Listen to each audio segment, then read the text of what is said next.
Se sei una coraggiosa, dice che al giù è sotto. Al giù è sotto che roba chi? Che gli uomini sleali ai partiti per salvare il partito sono disposti a sacrificare il popolo. Vuole il caso. Il caso è tipico dell'università.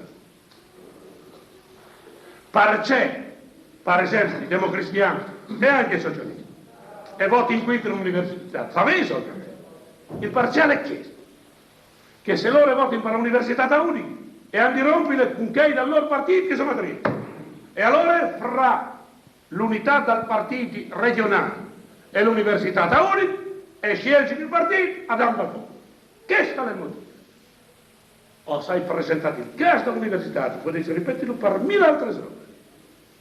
Per non rompersi fra di loro e non sacrifichino per sé, perché calcolino che il nostro popolo non sia maduro per dire di no.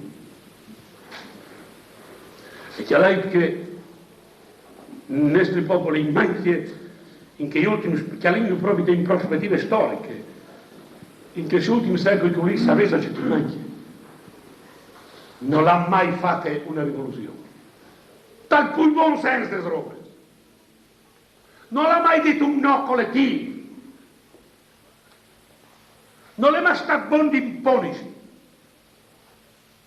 Per arrivare però, la strada è essere raccolta di volume, ma i quindi arrivare a richiedere.